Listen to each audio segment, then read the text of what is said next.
के मास में नाथ नगरी में आकर के देवादिदेव महादेव के श्री चरणों में नमन करने का सौभाग्य प्राप्त हुआ है। इस अवसर पर मैं आप सभी उपस्थित बरेली वासियों को यहां के जनप्रतिनिधियों के परिश्रम और पुरुषार्थ से जो परियोजनाओं का उपहार प्राप्त हो रहा है, इसके लिए हृदय से बधाई देता हूं, शुभकामनाएं देता हूं और अपनी हृदय से इस अवसर पर आपका अभिनंदन भी करता हूं। बहनों और भाइयों,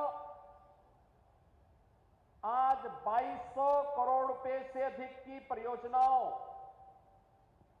जिनमें 1258 करोड़ रुपए की 222 परियोजनाओं का लोकार्पण और 1004 करोड़ रुपए की लागत की 322 परियोजनाओं का शिलान्यास अभी संपन्न हुआ है।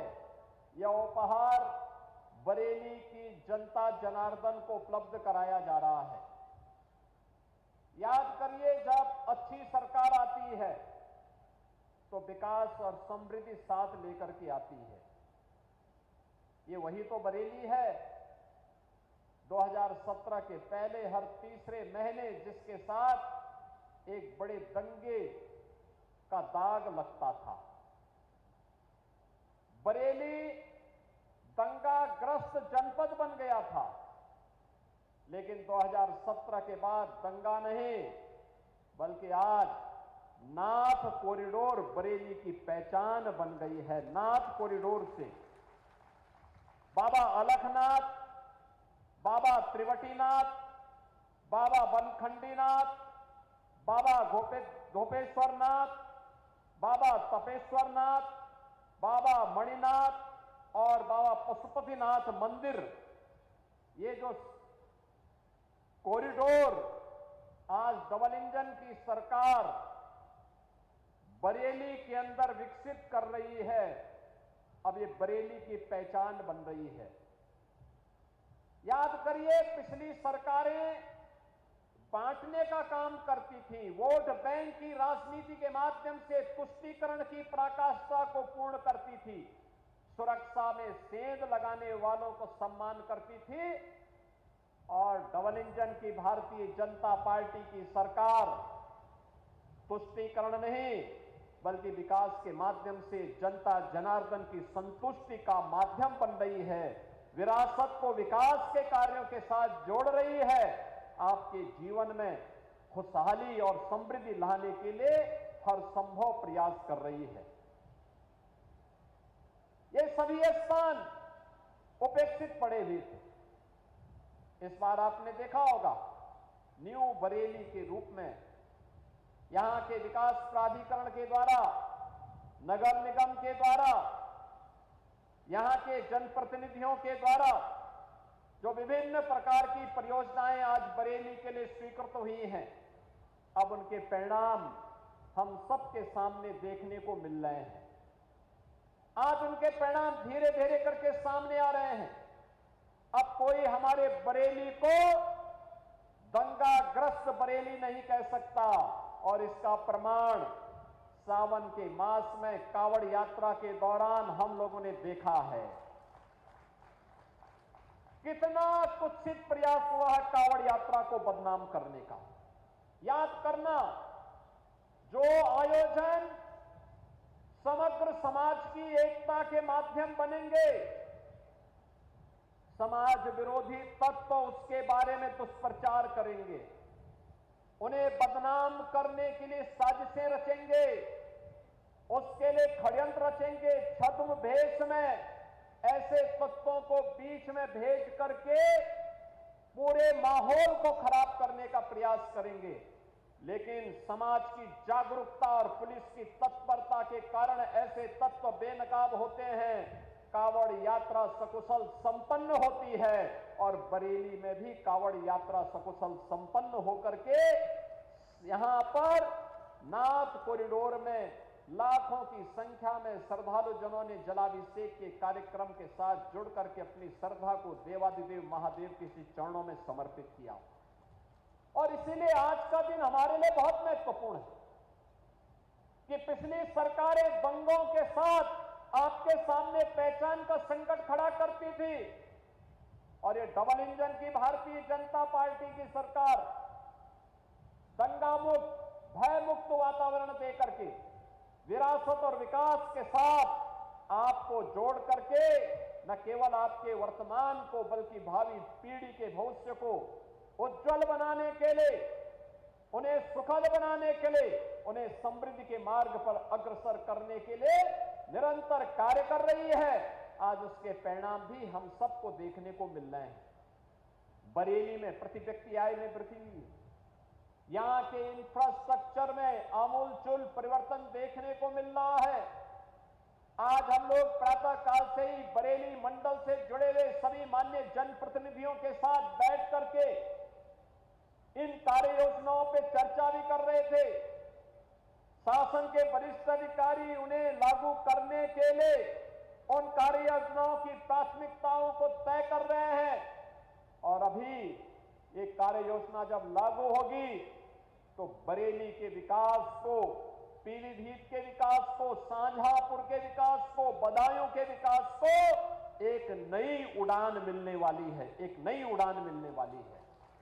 बहनों और भाइयों, जब अच्छे जनप्रतिनिधि आप चुनते हैं तो विरासत और विकास की प्रक्रिया को आगे बढ़ाते हैं।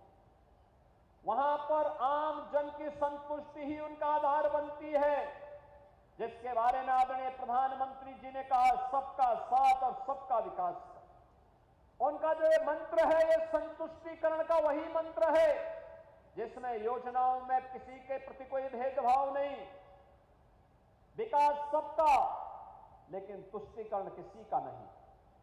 हम विकास की योजनाओं का लाभ बिना भेदभाव के, बिना जाति, मत, मजहब, क्षेत्र, भाषा देखे हर एक नागरिक को देंगे। लेकिन अगर कोई मानता हो कि कुछ विशेष रूप से उनके लिए पिछली सरकारों की तर्ज पर पिक एंड चूज के आधार पर योजनाएं बनेंगी, अब वह नहीं हो सकता है। ये नया भारत है। नया भारत योजनाओं में भेदभाव नहीं करता है। नया भारत उत्तर से दक्षिण तक, पूरब से पश्चिम तक पूरे भारत को जोड़ने में विश्वास रखता है। समाज के समग्र विकास को आगे बढ़ाता है।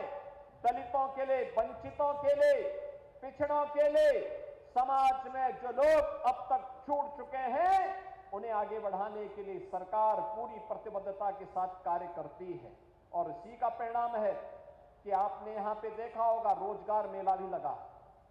रोजगार मेले में नियुक्ति पत्र भी वितरित हुए।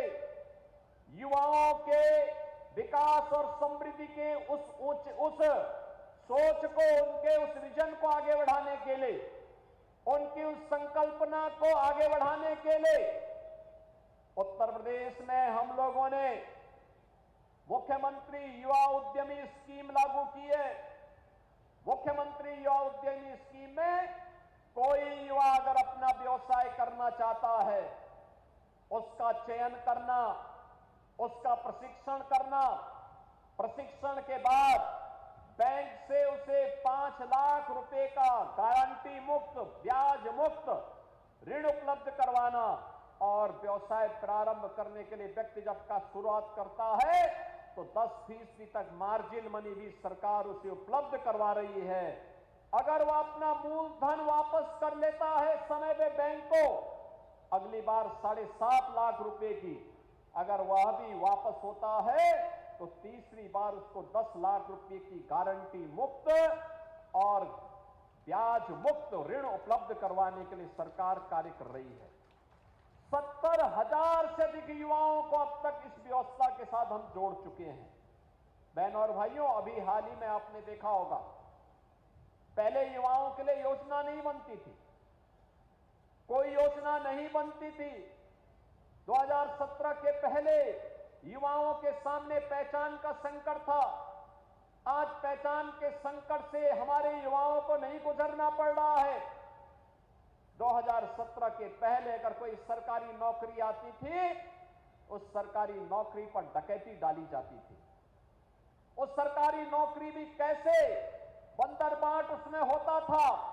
कहीं चाचा वसूली के लिए निकलते थे, कहीं बबुआ वसूली के लिए निकल रहे हैं, कहीं पर कोई भतीजा निकल रहा है, कहीं कोई भाई निकल रहा है। और उन रिश्तों को देख करके आप भी उस समय हर व्यक्ति असमंजस में रहता था कि महाभारत में तो ये रिश्ते देखे थे, लेकिन एक नौजवान की नौकरी पर भी ये रिश्ते कैसे हावी होकर के लूट मचाए हुए हैं, ये दृश्य आपने देखा होगा। लेकिन इस बार पिछले 8 वर्ष में 8.5 लाख नौजवानों को हम लोगों ने सरकारी नौकरी दी। अभी हाल ही में 60,244 पुलिस की भर्ती संपन्न हुई, 12,000 से अधिक बेटियां इसमें भर्ती हुई और वे सभी ट्रेनिंग ले रहे हैं। मैं तो अपने जनप्रतिनिधियों से कहूंगा कि उन सभी पुलिस कार्मिक जो आरक्षी भर्ती हुए हैं, जो नौजवान भर्ती हुए हैं, वे तो ट्रेनिंग ले रहे हैं, लेकिन उनके अभिभावकों को बुला करके उनका सम्मान कर लीजिए। एक बार उनका सम्मान करेंगे तो उन्हें भी लगेगा कि उनके पुत्र का रास्ता अच्छा है, सही है। याद करना, यही तो पुलिस है। ये तो राजनीतिक नेतृत्व में निर्भर करता है कि वह हथियार का मुख किधर तय करता है। याद करिए, यही प्रदेश है 17 के पहले समाजवादी पार्टी की सरकार के समय हर जनपद में 1, 2, 4 माफिया इनके तैयार किए गए थे। वे माफिया थानों में, तहसीलों में जिले के संसाधनों पर कब्जा करके, गरीबों की जमीनों पर कब्जा करके, एक व्यापारी को तबाह करके पूरे जनपद में हाहाकार मचाता था।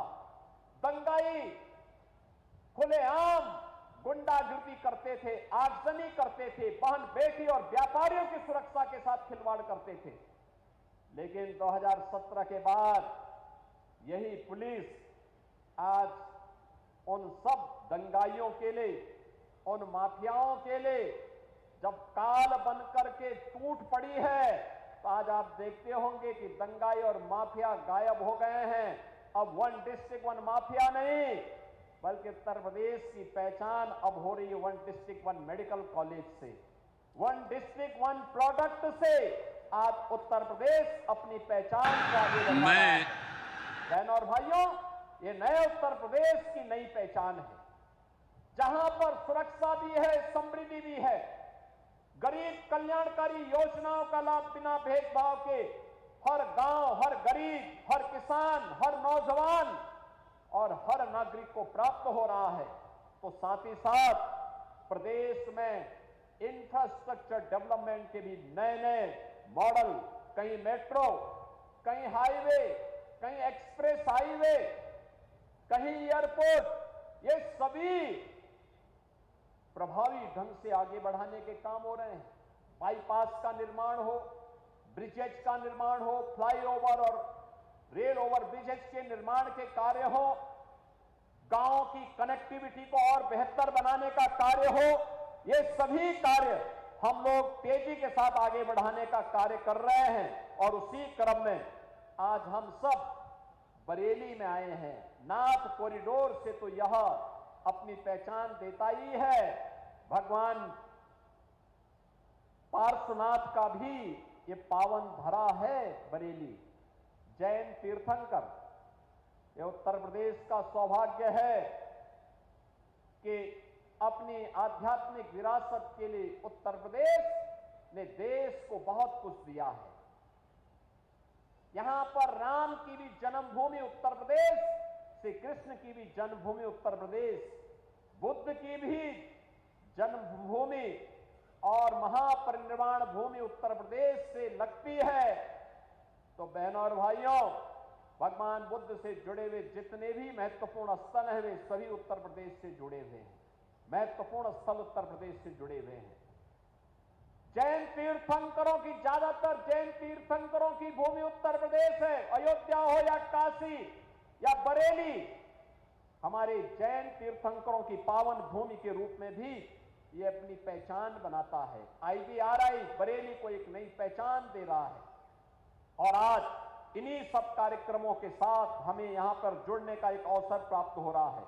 बहनों और भाइयों, आज यहां पर अनेक परियोजनाओं का, जिसमें हम लोगों ने बाढ़ सुरक्षा से जुड़े हुए, रामगंगा के जुड़े हुए उन तमाम बाढ़ की 9 परियोजनाओं का भी आज यहां पे लोकार्पण किया है।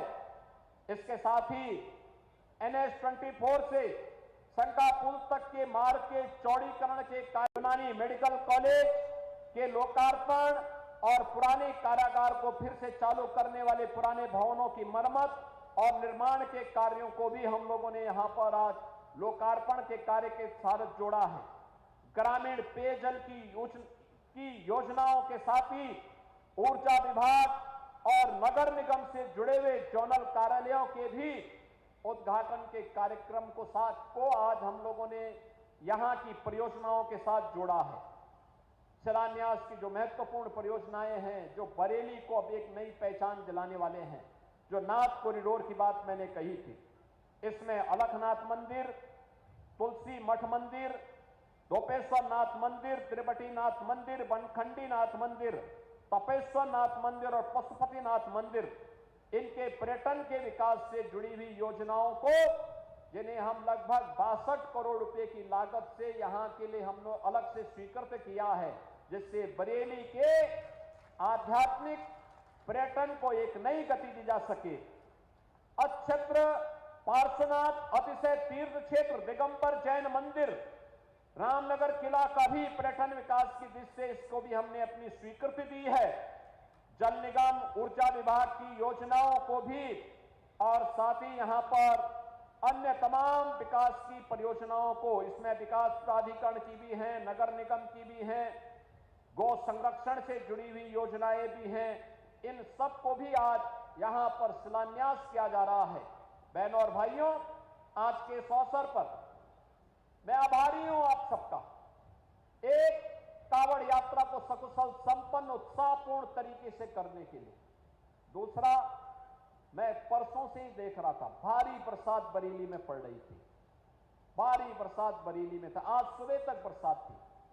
मुझे तो कल ये लग रहा था, कल मैं मेरठ से चला अलीगढ़, अलीगढ़ से आगरा, आगरा से औरैया होते हुए मैं बाढ़ क्षेत्रों का दौरा कर रहा था औरैया में, और मैं उस समय मालूम कर रहा था बरेली का मौसम कैसा है।